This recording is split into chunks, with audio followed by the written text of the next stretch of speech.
will try to explain today a few very basic things about smart contracts. Not about how to use them, because this is a separate applications are a very separate topic and very wide topic, but more how smart contracts function on a blockchain.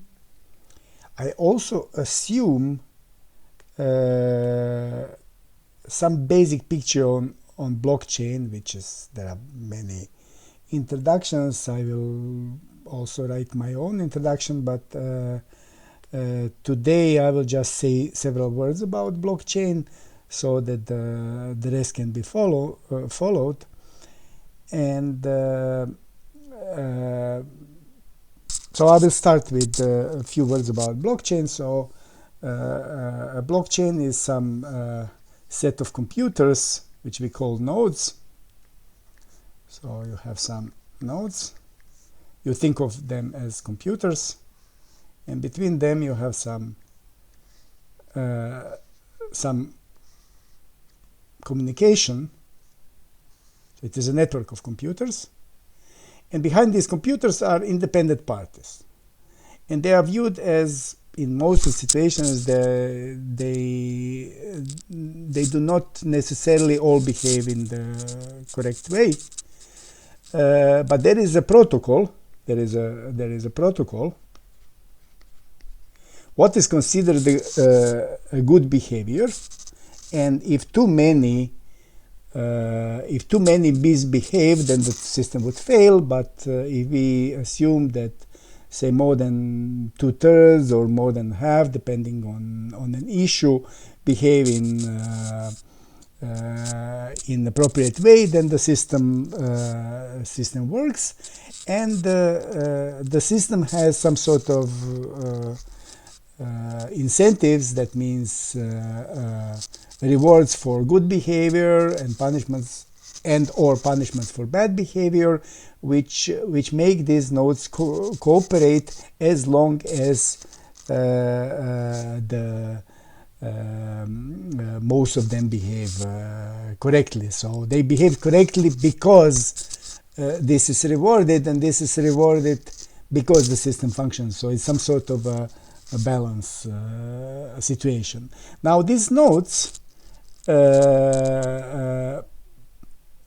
each of them has some sort of a record, and this record is a record of some data, and so each of them has more or less in idea the same data. In practice, some of them have just part of the data on past behavior of this network, and this data includes something what is called a genesis block. This is some sort of initial datum, which basically tells you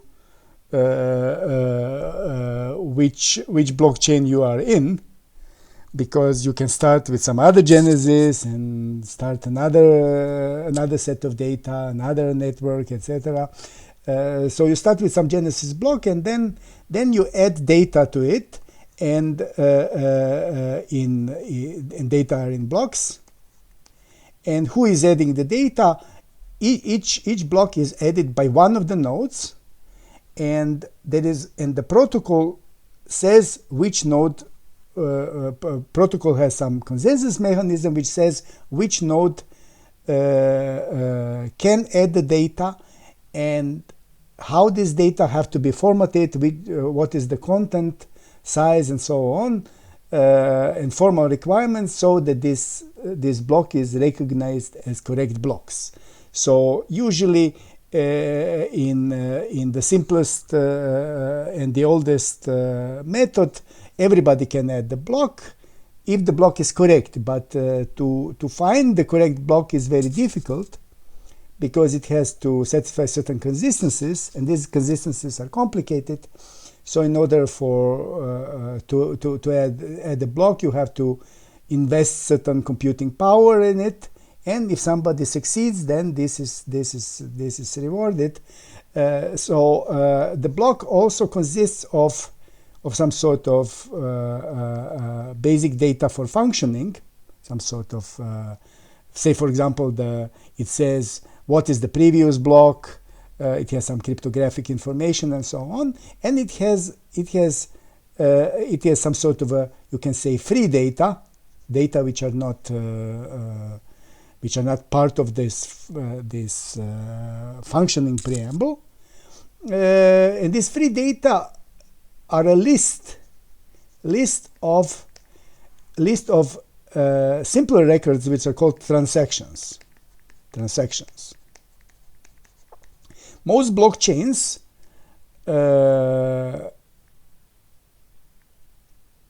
support some sort of cryptocurrency, and in very first blockchains, these transactions were related to transactions of this cryptocurrency. But in fact, every transaction can contain any kind of data in principle, including the data on computer programs. So it can be text of a computer program, or can be some global variables of a computer program, can be part of a transaction. Now, this node is usually some sort of a technical node. It is a computer which has its own incentive why to be in this network. It is not the eventual user. It may be, but it may be not the eventual user of the blockchain. So who is the user? The user is a person who is interested, or some sort of a party who is interested in the data of a transaction, who is interested in the transaction. So this can be somebody who is not a node. It can be some party outside. He has some assets, and symbolic representation of these assets are somewhere listed in transactions of a blockchain. And then as the new blocks are added, then the changes of these assets are also recorded, and these changes can be changed by algorithmic means, or can be changed by external actions. So this person has to somehow communicate, has to contact the node by some sort of a program, and says to the node, I will give you certain reward if you put my transaction on the blockchain. So this guy pays some money so that his transaction is put into the list. So that is why, say, exchange of cryptocurrency is costly, because you have to put it into this block. This block is verified by so many nodes, so this is very expensive if it's not done right. And the block is finite size. Otherwise, it would be too difficult to check and to do the protocol in the same amount of time, keeping all the cryptographic precautions. So this is the story before we come to smart contracts. So we have a protocol. Protocol ensures that we add the data. These additions have some cost, and these transactions can be of any kind. And important thing is that they usually tell something about issues in the real world, about some assets, which can be, we say, off-chain. That means, for example, you can have a record of a house, and you can have some transaction of a house on the blockchain in principle. If we make our properties listed on blockchain, and if we write some contracts in real world which make the transactions on blockchain automatically valid. Say, I say this is my house, but if I give the right on the blockchain, this will be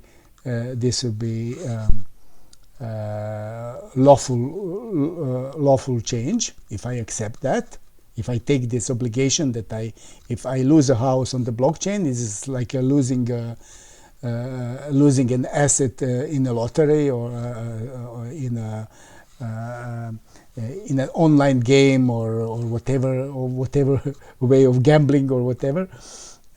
So similarly, it could happen on blockchain if there is some sort of legal pretext for that. So ideally, we could put all our assets on blockchain, and on blockchain there could be programs which could handle these assets or symbolic representations of these assets. Now, so this is very, very, very, very basic, and of course there are various variants of this story. So we have off-chain world, and we have on-chain. That means on-chain is only the records. So if there is anything what does not happen within these records, we call it off-chain. Although it can be still somewhere in a computer system. For example, on the blockchain, you can have a little handle. We call it a hash, cryptographic hash, of a big block of data which is off-chain. So here is a big. Maybe it's not good to say block, because it has nothing to do with blocks of blockchain. It is some sort of external data. Somebody keeps this data. Computer system, maybe it's part of the same, it can be part even of the same network which keeps the blockchain. It can be somewhat external. And now these data are not on the blockchain. Blockchain does not see this data. However, if we show this data later, say a dispute happens, then we can always prove that these are the data which we meant before, which we meant here in some transaction on the blockchain, if we can show that it has the same hash. Because this data, from this data, a computer program can generate a hash, and virtually it is almost impossible. Theoretically it's possible, but in practice it's impossible if the cryptography is good, that we make some other kind of false data, generate its hash, and that hash is the same. If we can do this, then the cryptography is not good. So if we keep here a hash, and these data are outside because there is not enough space on the blockchain, or we want that these data are secret, then we just keep the hash here. And if the dispute happens, then we somehow prove that, these are correct data because they have the correct hash. There are more complicated proofs where we do not reveal the whole data, but we can still prove something. But this is more complicated scenario. But in any case, part of programs which happen around blockchain very often and very typically, at least temporarily, manages also the data which are off-chain. This is off-chain, which are off-chain, but there is a very strong connection to the on-chain system, in the sense that on the blockchain you have some sort of a judging procedure which will tell you whether these data are correct. On the other hand, if the data are lost, what will you do? Can you punish somebody? So, for example, you make a very critical application which has part of the data off-chain, and somebody who is responsible for this data loses this data. Maybe you can punish if whoever is responsible for this data puts on the blockchain some sort of stake, puts of stake. If I lose the data, then I will have to pay this stake.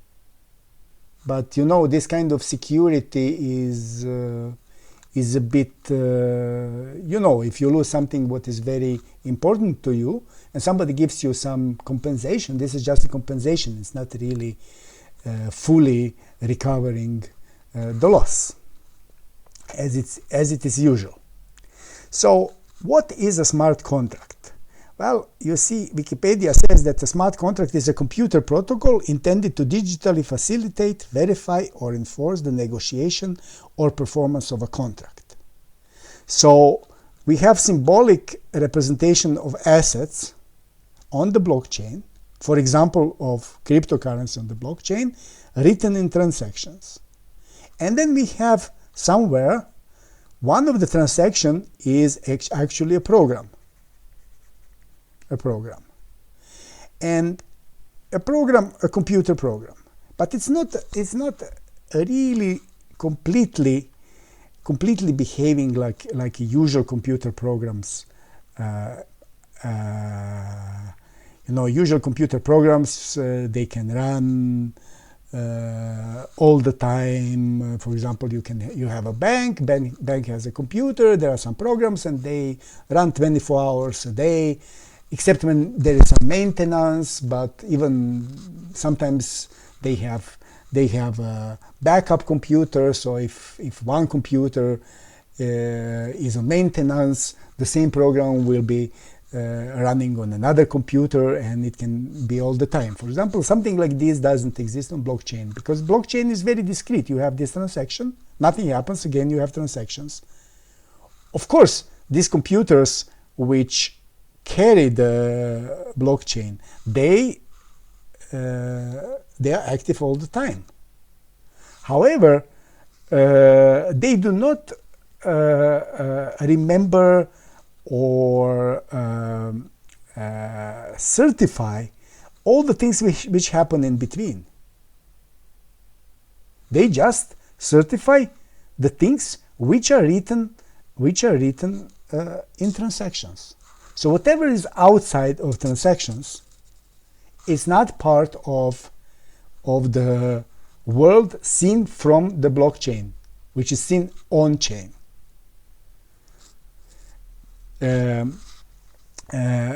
Moreover, say that this computer program has a line which says if some condition happens, if condition, then it gives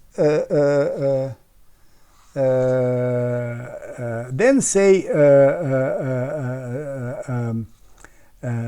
then house is transferred to somebody, transferred to recipient B. So there is some other recipient, and this recipient gets the house, which is an asset represented on the blockchain. Now, this thing here just says that this has to happen, but blockchain cannot control whether in real life we will transfer the house or not. There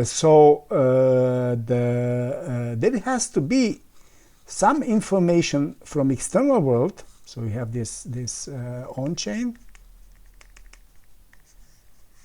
and you have external world. You have here a forest of external world, unknown on-chain. On-chain, it's not written everything about this, just something. Then we need to have something what we call oracle. We need a witness from outside whom we believe, which will tell information, oh really, recipient A done all the needs, all the things, for example, gave the key, the real key of the house, to recipient B. I'm simplifying the situation very much just to say, to give an example how we think. So Oracle says A gave the key to B, and I put this on chain. And then what happens? For example, on chain usually have some additional incentives, say given by cryptocurrencies or by something else, which will, so on the chain there can be some additional transactions which will happen because Oracle said on chain that off-chain things went correctly. So Oracle says A gave the key to B, and then the money, for example, what could have happened? B gives some other assets to A. A has to give house to B. And here is, say, for example, cryptocurrency. A gives cryptocurrency to A, and A gives house to B. So this happens off-chain. This happens on-chain. Now, what usually happens? B is not giving crypto to A, because this is quite insecure. What if A will not give key to B? What can you do? The cryptocurrency is exchanged. This guy can spend the cryptocurrency and escape, for example. So B will usually put the cryptocurrencies to some depository, call it C. This depository will not have an owner. It will be controlled completely by computer program. That means that all these nodes in blockchain, if they behave correctly and they have incentives to behave correctly, they will execute the will of C by running this program correctly. And this program says, if we get information from the Oracle, and this information is certified because this Oracle, whom we believe, whom we put in advance that this guy is Oracle, has its cryptographic key, which proves this has some information which only this Oracle can generate. It has cryptographically can prove us by decryption or encryption method that the action is done by correct Oracle, that the house is transferred, that the keys are transferred, and then we automatically C gives information, gives the crypto to A. That means that at this level, B is not in power to do anything with its money.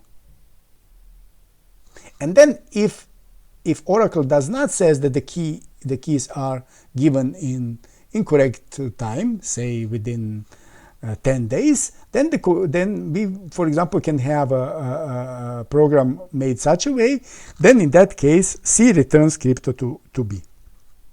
So we have this C will transfer money to A if Oracle says that the keys are transferred. The keys, the real keys of the house.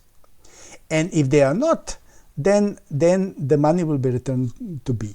And this here is in power of the whole blockchain. That means of these nodes which control the blockchain and which have to behave correctly. Because if they do make a wrong transaction, if the guy who is authorized to write the next block, if this guy writes a wrong transaction, then the certification method of this, all of this will say this is invalid transaction and will not do the program correctly.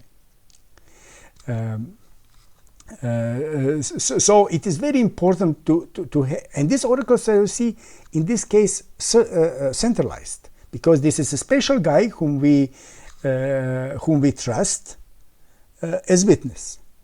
Of course, we can say that anybody can have a witness, everybody can be witness, and then we weigh a lot of non-centralized witnesses. So we give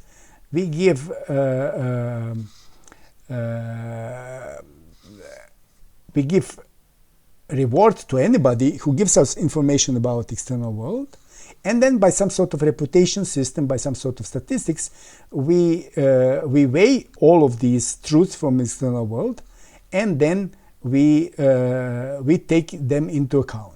This is important. For example, this will not be in cases like this about witnesses of the key. We will not here believe somebody's gossip.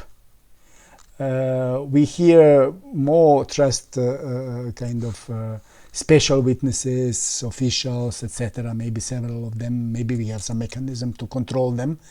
The they can be connected by additional contracts or by additional stakes that they behave well, or we simply trust them as witnesses in the real world. But here, when we have some sort of a blank witnesses from real world, this we take, say for example, you say if the temperature is below 20 degrees, then the hotel price will be lower. So you have a contract where you go for a vacation, and then you say if it's a rainy day, then it's cheaper. So now the hotel, the computer program has to ask, because it's not written in transactions, has to have some mechanism to pick the external world, and these oracles will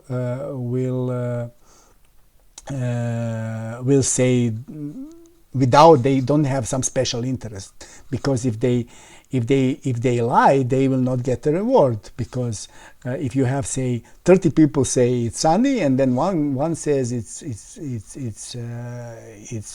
raining, then we assume that one guy is wrong, because majority of witnesses says that it is sunny day. So this is some sort of reputation system. Reputation systems have their weaknesses. So this is used, for example, in a system called chain link. This is a certain reputation system of oracles which are not centralized. But as I say, if you have very, very specific contract, then you will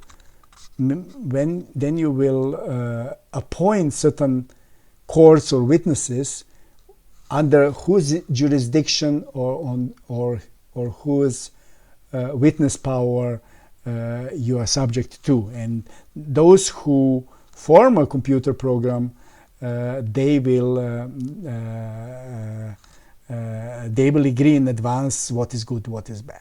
Now this is very simple. There is very simple picture which is well known. But there are very many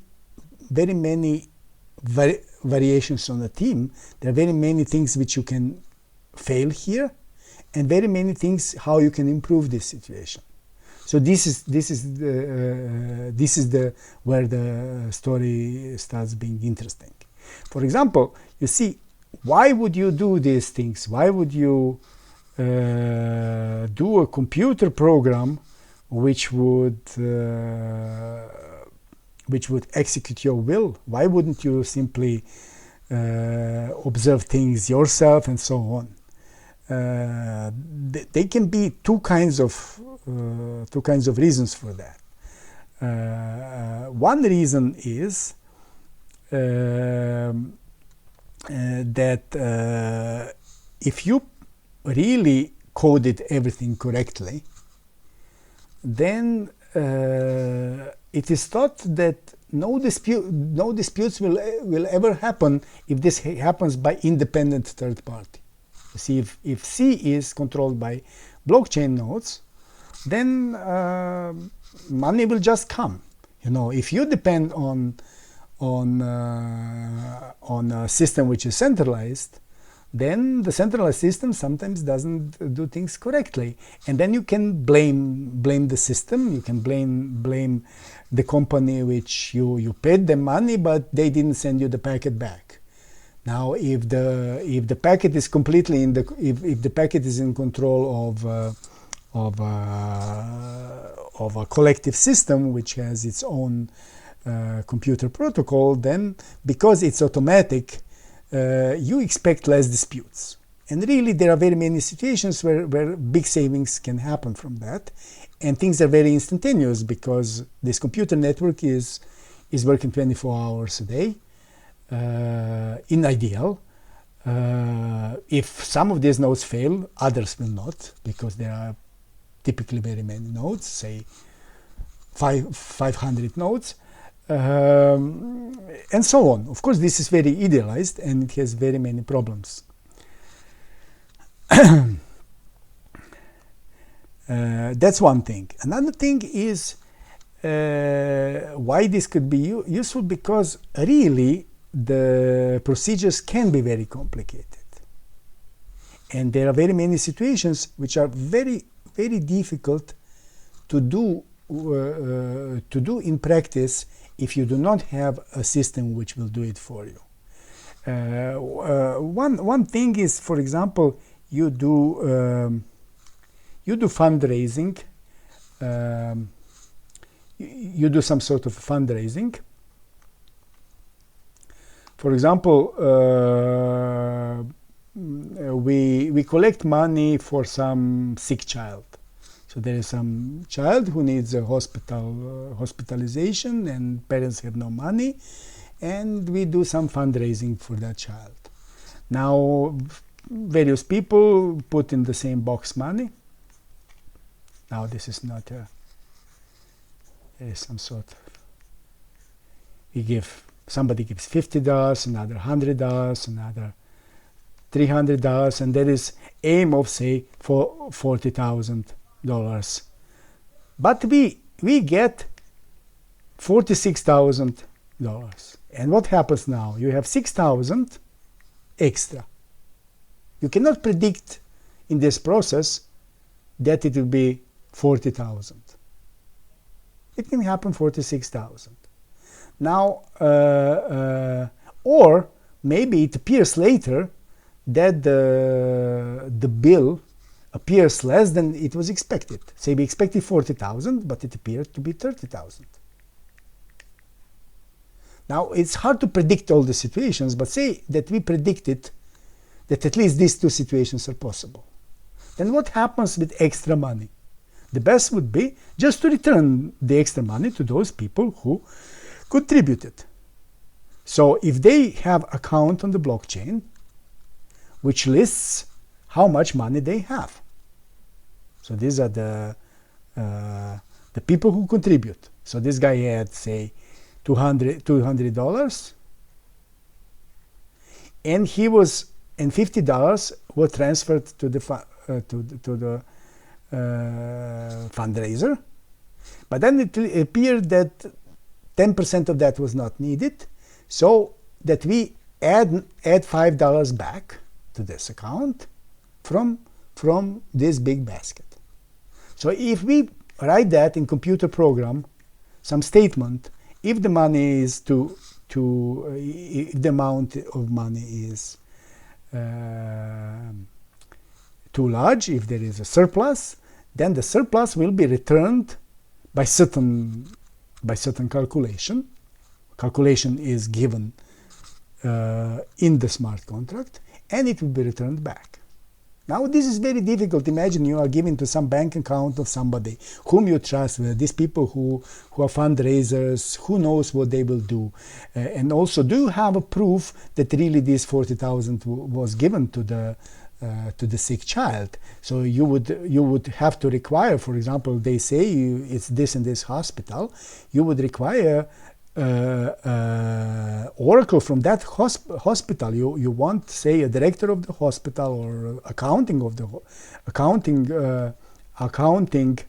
of hospital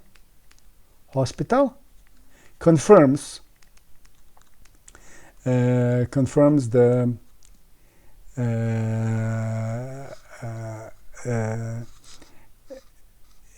that the money was spent.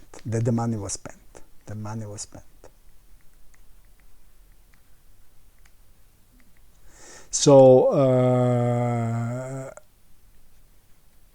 if this does not happen, then we have a written account on the blockchain. Say this smart contract, which is, say, a computer program in its first approximation, is accompanied by additional text. This is just a text. It's a legal code which explains the meaning of the transactions. So this text, together with the record that there was no confirmation from the hospital that the money was spent, is now the proof on the blockchain, which can be used in usual legal proceedings to prove that there was a cheating with fundraising.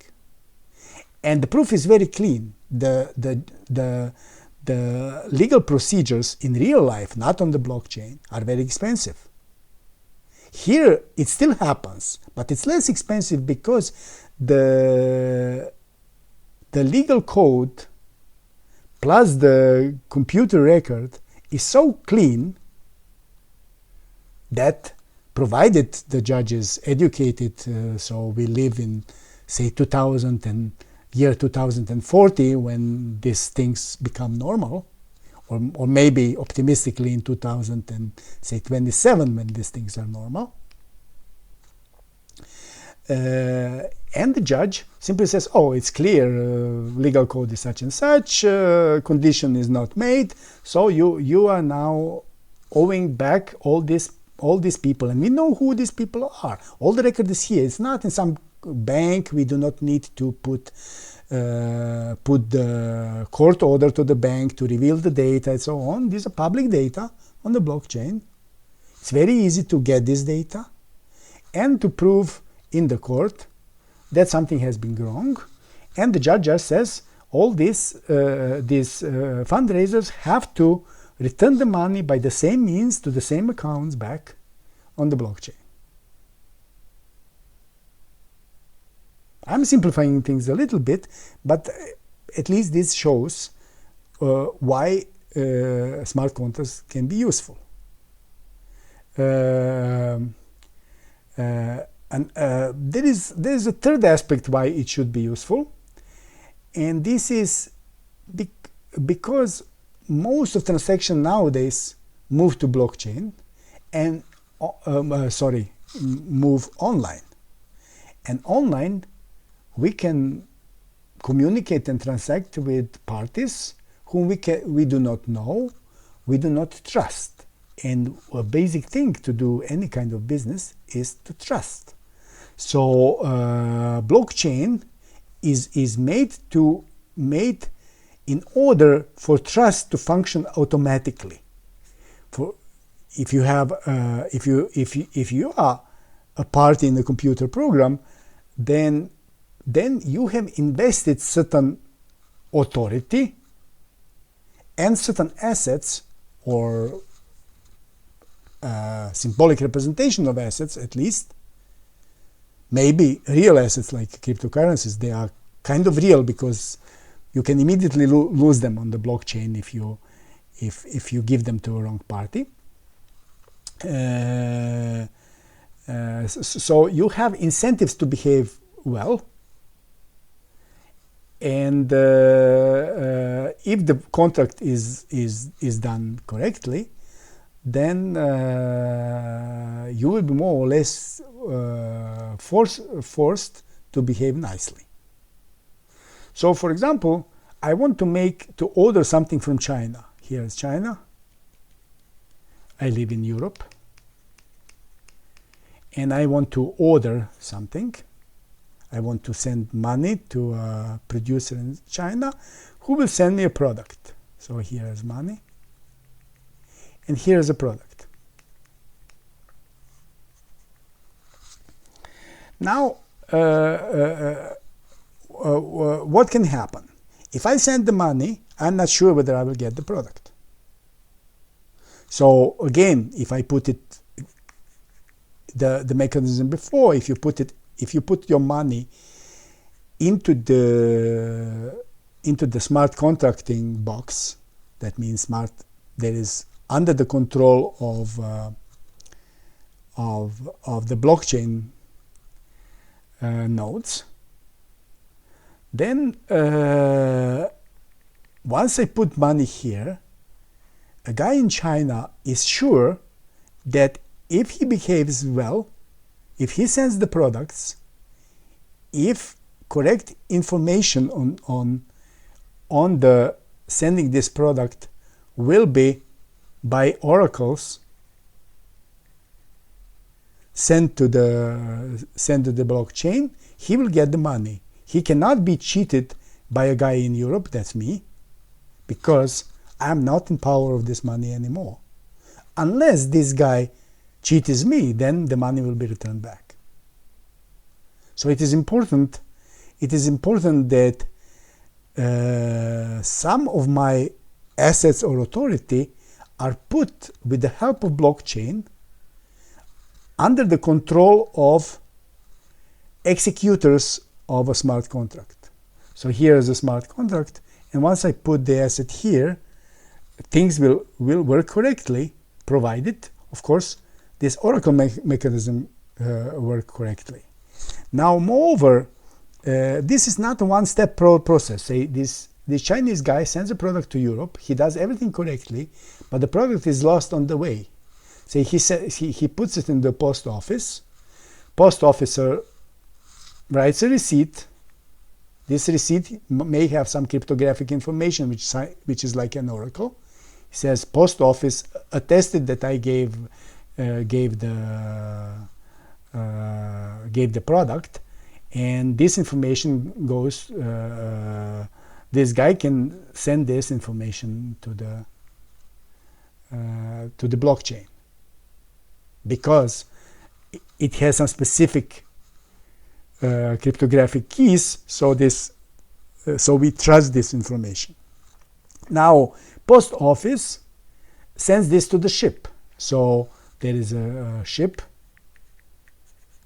and there is a ship owner, which gets not only this packet, but gets the whole bunch of packets from the post office, the whole container, puts this container into the ship, and gives another receipt to the post office. Now, at this moment, post office is who is responsible for the good. But now goods are transferred to the ship. Ship gives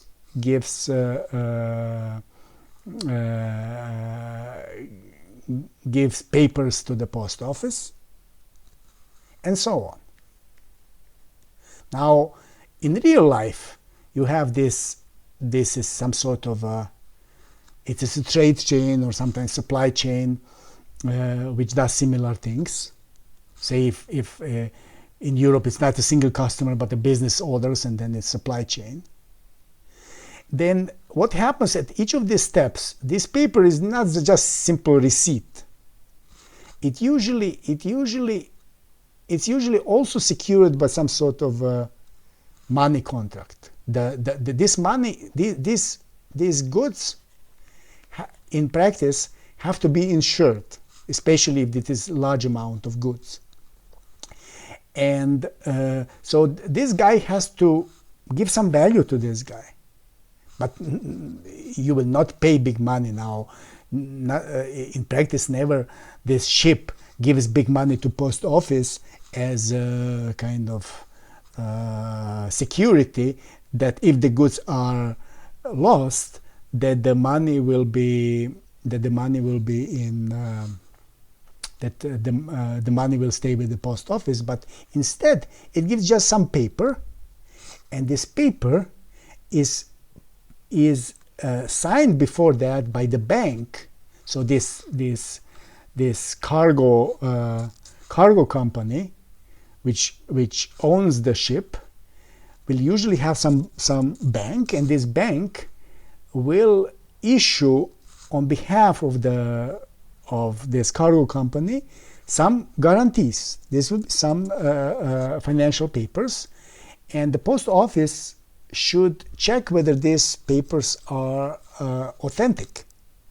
Also, the authentication procedures are very expensive. Bank takes some money, authentication procedure is slow, takes time and takes money. So the whole procedure of sending through China to Europe is very expensive. And you would like to make it shorter and cheaper, especially because your money can be locked in the meantime when you're sending it. So you want that sending is very quick. Over blockchain, it's practically instantaneous. So that the guy in China gets money very quickly, this guy needs money to invest into further production. Also, these transactions have to be as simple as possible. So if these guys do not need bank, but they instead have account on the blockchain and have some reputation on blockchain, have some assets on the blockchain and so on, or maybe there are some other there is some legal code that somebody else has some overall guarantees for this cargo company. So not for this specific, not this specific expensive papers, but say overall we trust this cargo company, and if it happens that something gets wrong, somebody does some insurance. This insurance is also can be expensive, but in principle, in some is cheaper than all these transactions and which happen in real life nowadays. So if all of these procedures are put on the blockchain, we just send some information. Okay, now I received the goods and I give such and such confirmation. This guy gives such and such confirmation. This is like when you use say booking.com and you come to the house or hotel where you order the apartment or room, then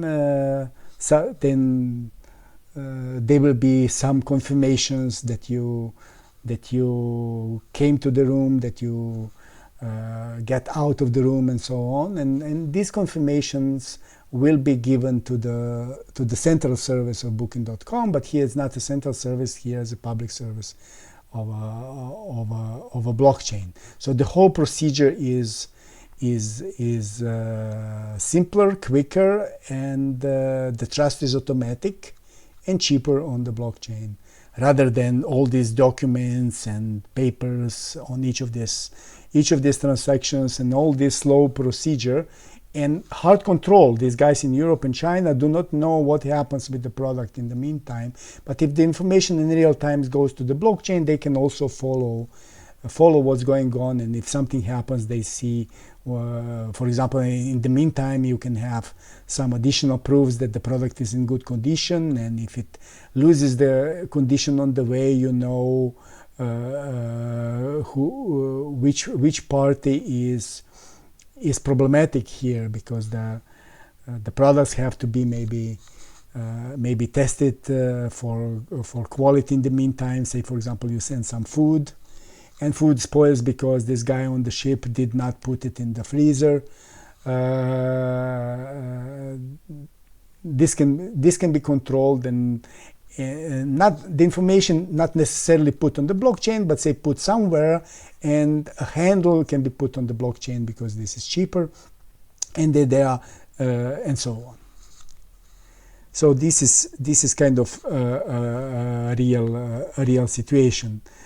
Also, blockchain can be related to not only these oracles, which are kind of behind which there are some human agents, but they can be completely devices which control parts of this. So it can be Internet of Things devices which are connected, which also send information to the blockchain, and in literal or in extended sense. Now, as I say, now why this execution of these smart contracts? So you have these smart contracts, and you have blocks. So where is the program? Where is the program happening? So we have these nodes of the blockchain, who add these new blocks. And a contract is just like a account for cryptocurrency, has its own address. Now, if you have a cryptocurrency on the blockchain, then cryptocurrency has its owner, and owner knows a long address which is secret. It's basically a secret key, and this secret key generates a short address or a public address. For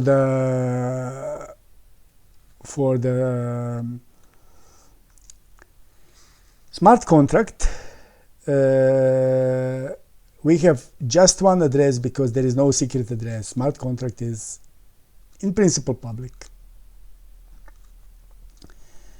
So now when you do transaction is usually, if it's about, say, sending a cryptocurrency, then the cryptocurrency has its address.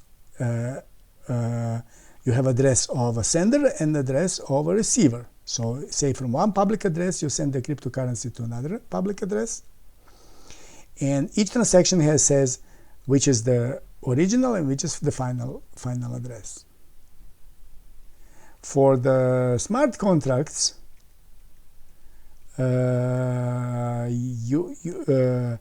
is having a content which is not which can be considered as some sort of transaction, but this is not a transaction which has original and final address. It's just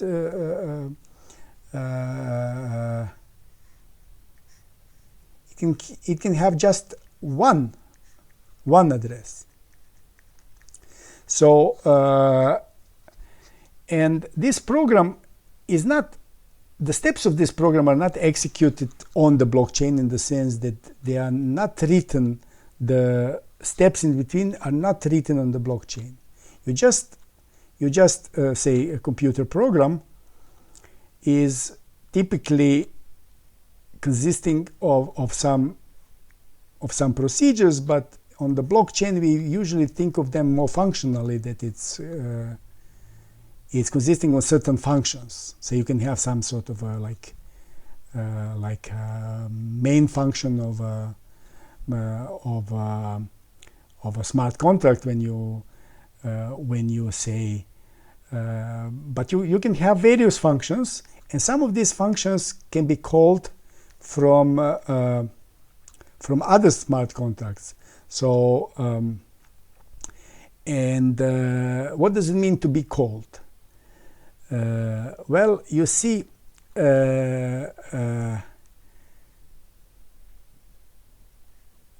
you have certain code of a function.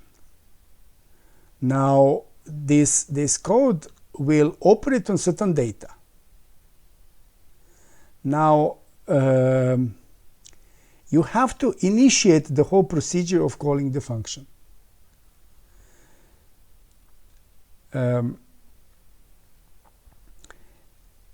So this calling the function can be done by various parties, but are you authorized to make a call to a certain function? This should be somehow checked. So there is a function, and function has to check, and it has to be checked whether you are allowed to ask for execution of certain function. So you see, when I'm sending a cryptocurrency from public to final address, there has to be cryptocurrency in the initial state. If there is enough cryptocurrency, I can simply negotiate with the node. I pay to you to put a valid transaction on the list, and the valid transaction says send money from here to here. But in this case, I ask for a function to be executed, and this may cost certain computing time. Not only computing time, but everybody on the blockchain, every node has to verify whether every transaction is correct, including the execution of this function. So this function, when it's called, something happens to the variables. There are some variables in this function which say state of the assets, and say the symbolic representation of the assets changed from this block to the next block, and everybody has to check whether this is correct. Also, part of the information on what happened can be in external. They can be external data.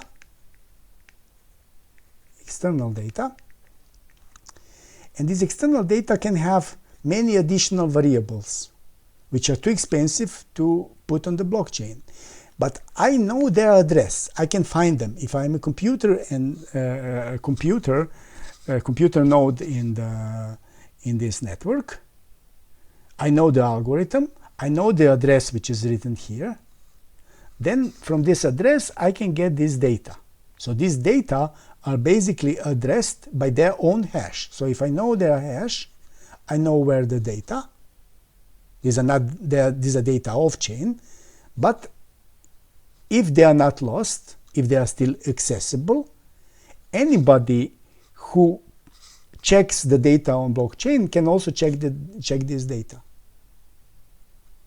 So as the nodes maintain the blockchain, some other computer nodes, or maybe the same nodes, have the function of keeping this external data. And these external data have to behave in certain way. And by the hash, I can find them and I can check whether everything is happening correctly. Now, the only problem is if this data became non-available, can I prove that they are not available because somebody cheats? How do I punish whoever is responsible for keeping this external data for not having this data? Maybe I didn't have maybe my internet didn't work correctly for my computer and I couldn't access this data. So maybe the problem is in the connection. So, but then somebody else could check. So there could be various mechanisms to check for availability, but there are also some essential problems which cannot be in principle solved. They can be moderated to a certain extent so that in practice things work fine, but in principle there can be always some mishappenings, unavailable data or whatever, and then we cannot check this in real time. And if I cannot check, then I do not trust this next block because I didn't check whether the operation is correctly. Or maybe I should when I check the execution of smart contracts, which is done by whoever wrote the next block, so somebody wrote this next block, and supposedly done all transactions right, including those transactions which say what happened because of execution of smart contracts. Then if I do not check this, I save certain computer power, but I'm in a risk that I'm now certifying a block which is potentially wrong. So potentially this is invalid block. So if somebody claims at some point later, say after 3 blocks, somebody comes and says all these blocks are wrong, and somebody proves that, then majority of nodes will say, look, the guy is right. We should cross all these blocks out and go in different direction and write correct blocks. Then whatever computer power or whatever transactions you've done in this line, it can be wrong, and you are basically failed your role. You can be punished. You can lose cryptocurrency. You can lose your reputation as a node in the network, and so on, if you didn't do it correctly. But the mechanism has to be done right, and it's very difficult as these computer programs become more and more complicated to really resolve this other dilemma. This is called verifier's dilemma. Whether those people who did not add the block but just control whether the block is correct. So all these people should control each other. So whoever puts the block, we have to control this guy. If this guy is cheating, then we are going into a cheating chain, and cheating chain should fail if enough many honest nodes are around, and they will proclaim, look, this is obviously not following the algorithm, and they will simply cross these blocks as wrong. They will disabandon them. So this disabandonment may be costly to us. But is it really happening?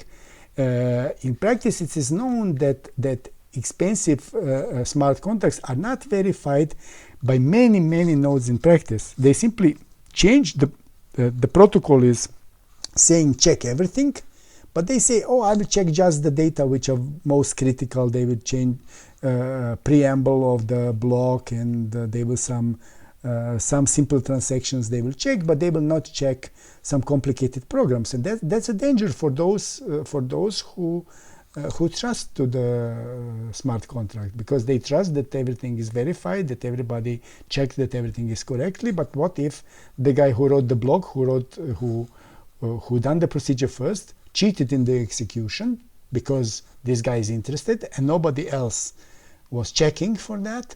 Then we are basically doing wrong execution, and this is not punished. So this is called verifier's dilemma.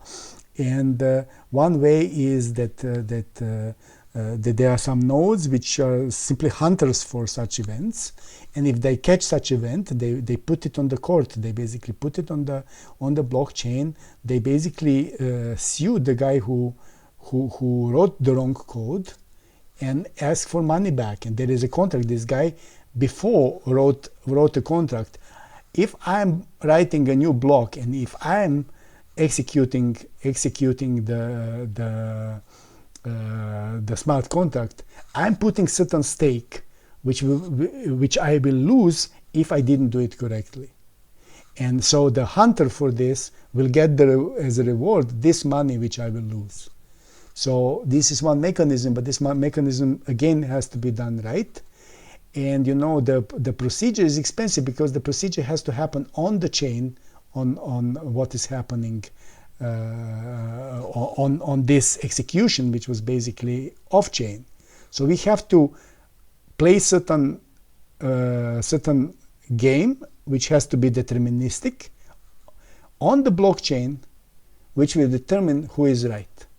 And how to make it cheaply, there are certain algorithms. For example, there is so-called TrueBit algorithm, which checks on blockchain wrong execution of some smart contracts which are executed off-chain. So they are executed off-chain, but if somebody sees that the final result on-chain is wrong, the guy can put me on the main blockchain as a court, and on that court it will be run another smart contract, the smart contract which controls all correct execution of this, and which will play certain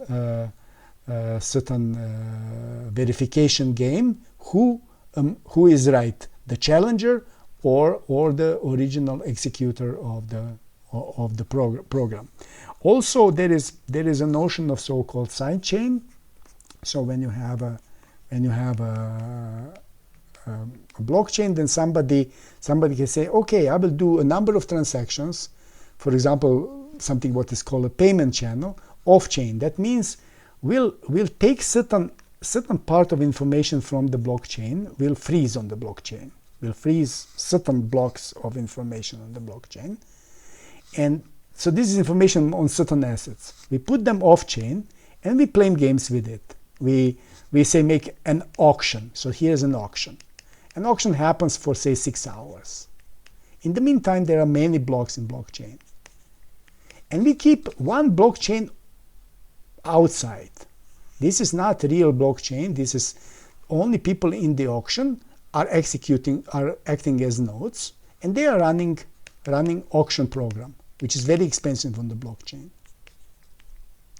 And at the end of auction, they just give the information on the blockchain.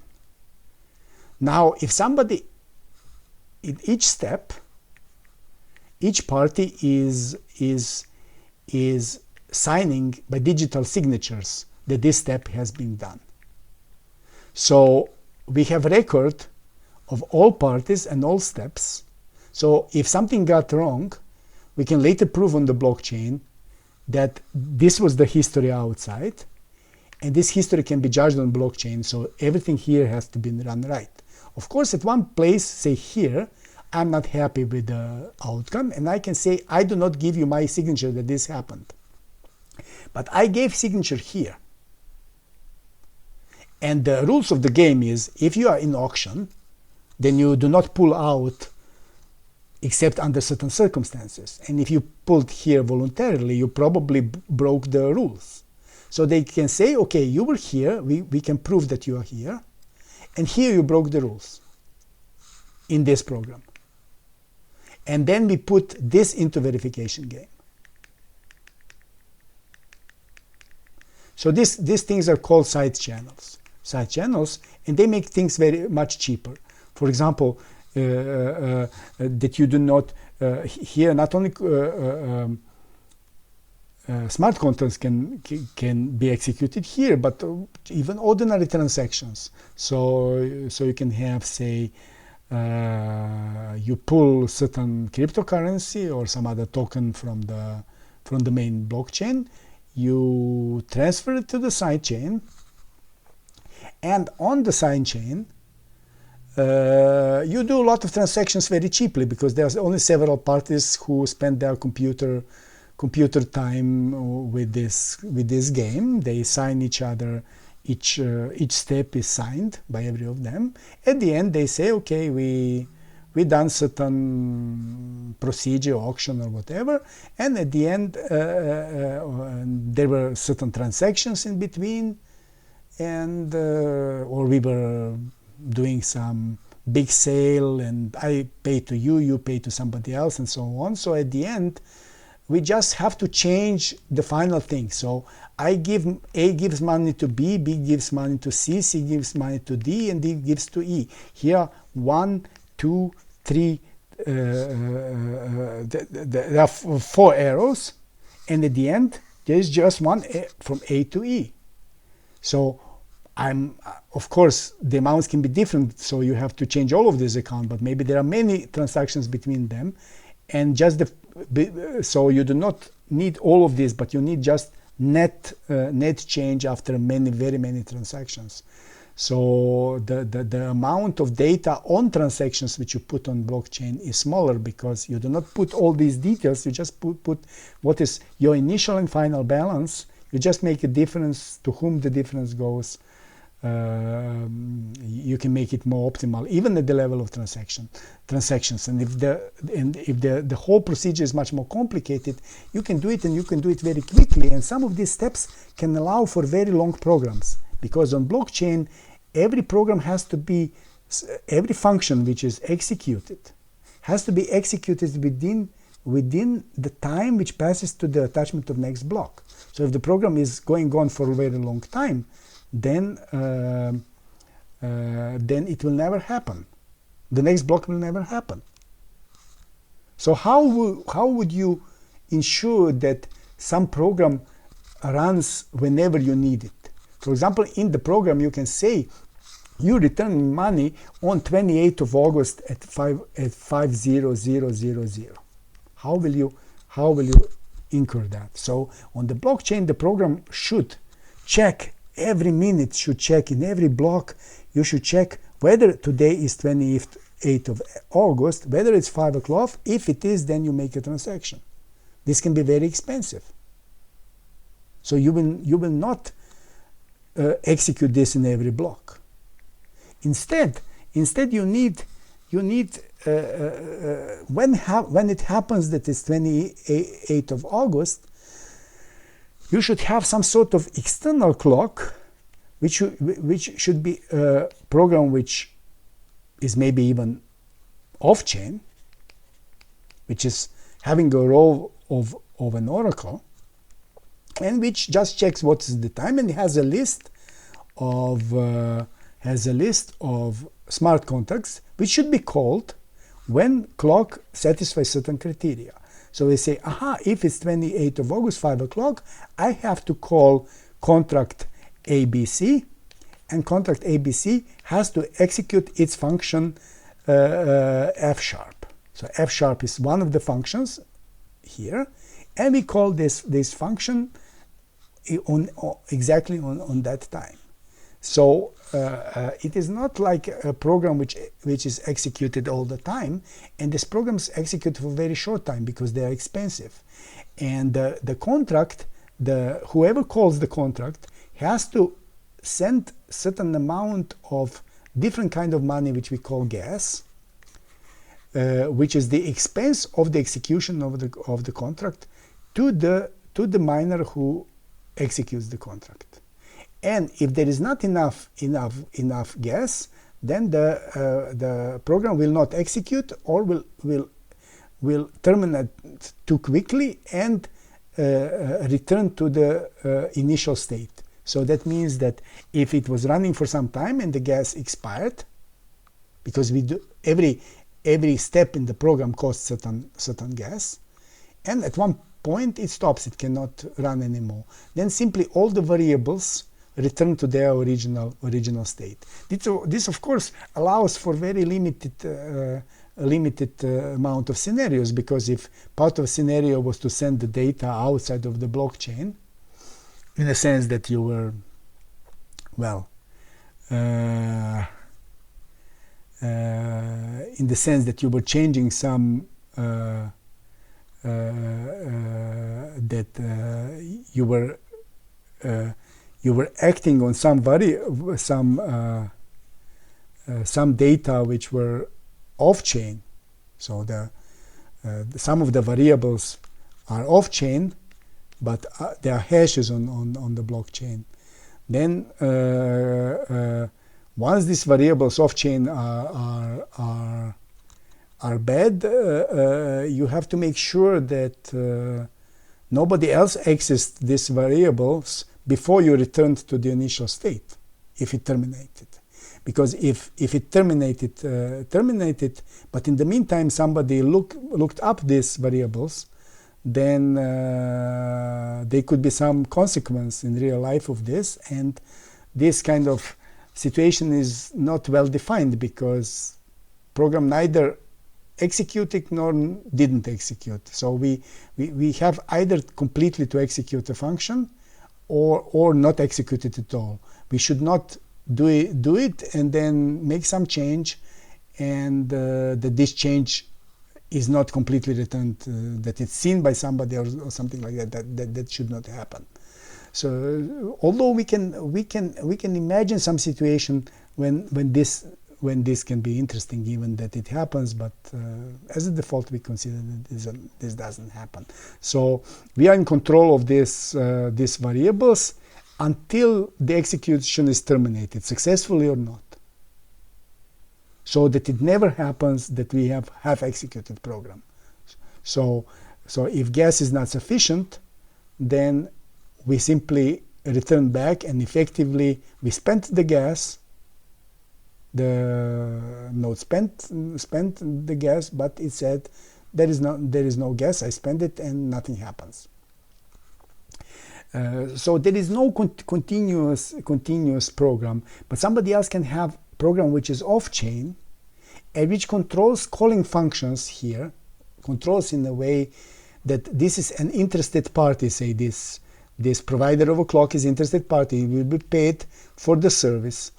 Or maybe I am one of the parties in the blockchain, and I want to make sure, when this happens, then certain function can execute. I can say, but say I'm interested party on whose behalf this particular transaction happens, I will do this. But then, this is not completely automatic, but in the same sense, at least this is one of the mechanisms that whether execution happens or not, this is called by external party, but external party cannot do it in a way which is not which is not authorized, or which is on harm of other parties. So if I already know, okay, this is my money, I just have to collect it. So this collection is part of the execution, and I'm calling a function. I want to collect money, which is basically given to me by smart contracts. I simply call this function on 28th of August when I'm authorized to do that. So we do not need external oracle, because there is external party interested in the in the smart contract, and smart contract will check for my crypto information, whether I have account, whether the function is called from account which has its address such that it's authorized to do this transaction. This is one of the mechanisms. So you can imagine even that you have a bank, and nowadays you have third-party programs which, if authorized, can pull money from your bank account in the bank. So in some jurisdictions that's possible. So I authorize third party, so that I'm user, or I'm account holder. I'm account holder.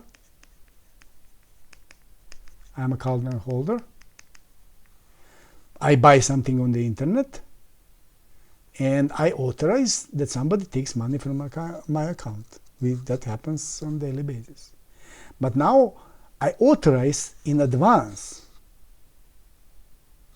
on the blockchain that not the external company, but I authorize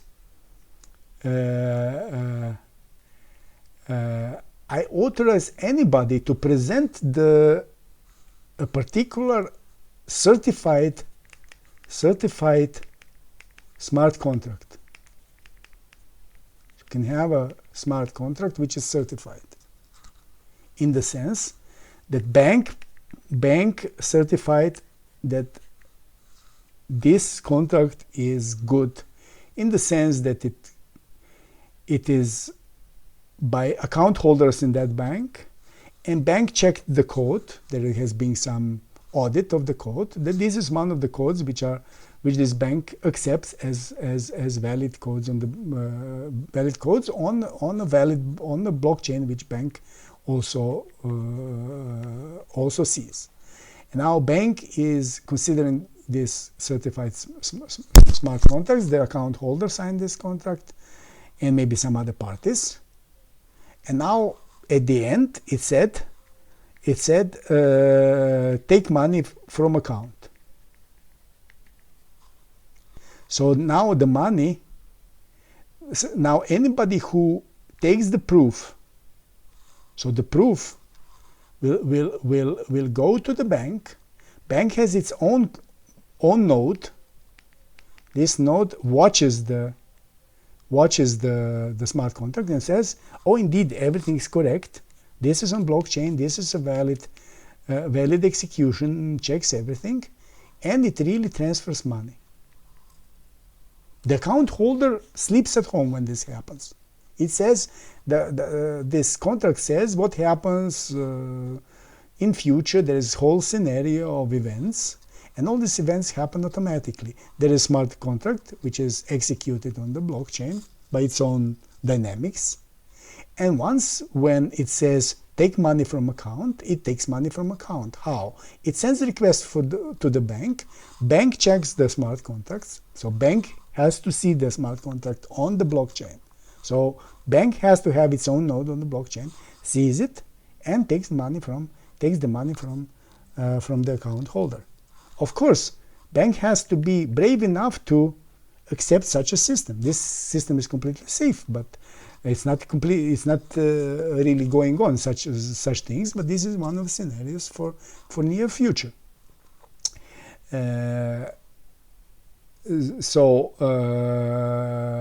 What is the advantage of this system?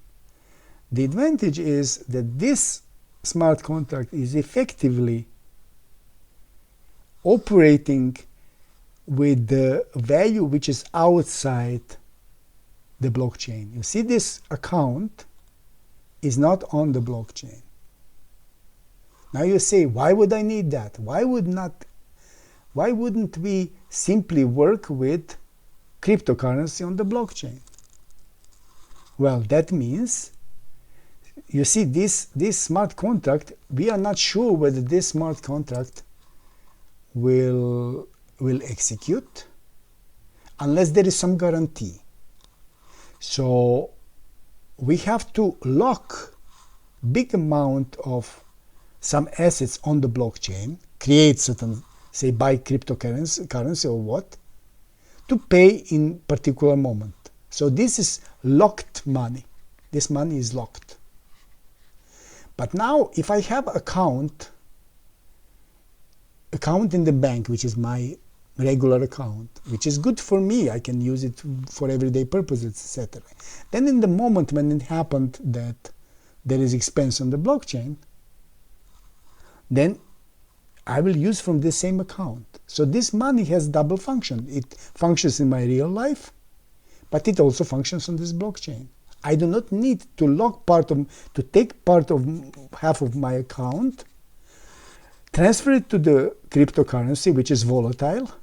What's another problem? Put it on blockchain in order to be locked into account. Of course, it can happen that that my account in the bank does not have money. But then, you know, there are different mechanisms to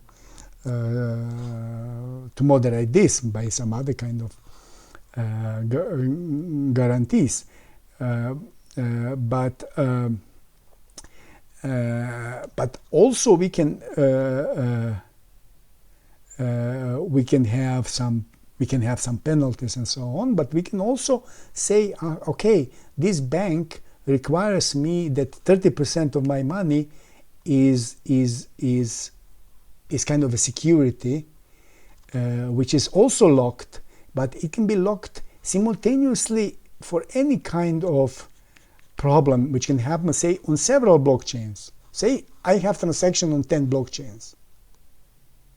Now, of course, I can play risky, and on all of these blockchains make some very risky thing, and then all this 30% won't happen. But there is a risk management for these things. So basically, if I have multiple financial markets, multiple blockchains and so on, where I participate, and expose my account to all of this, there is certain security thing which most of the time works, and I can be controlled for my behavior on blockchain, whether I do it right by my bank. So bank is present everywhere and says, aha, I'm behaving responsibly. So they will say, oh no, you don't need to keep 30%, keep only 10% of certain insecurity, so never go below 10% of certain sum. And then they will take some small risk beyond that and chase me in the court or something if I didn't comply, tried to cheat or something like that. So basically, if this mechanism wouldn't exist, we would have to to create a lot of cryptocurrency here. In some of them lose because of volatility, and say even if it is not volatile, I will have to keep a lot of locked issue here, so that when I have to pay, that the smart contract will execute. Because what if I have account which is on blockchain, there is not enough money to satisfy this step in the smart contract. So this usually we write smart contracts in such a way that if there is some money needed from some account, then we ensure that this money is in advance put under the control of a block of a smart contract. You remember when I had this situation with China, I had this step C, and there were different scenarios, and they were completely in control of C. So if I didn't put the money here, but I kept it in my account, I could have spent it, and then somehow I could cheat the system. So this should not happen. So these are some of these most basic mechanisms. So this is part 1. So in part 2 I will talk some more advanced topic.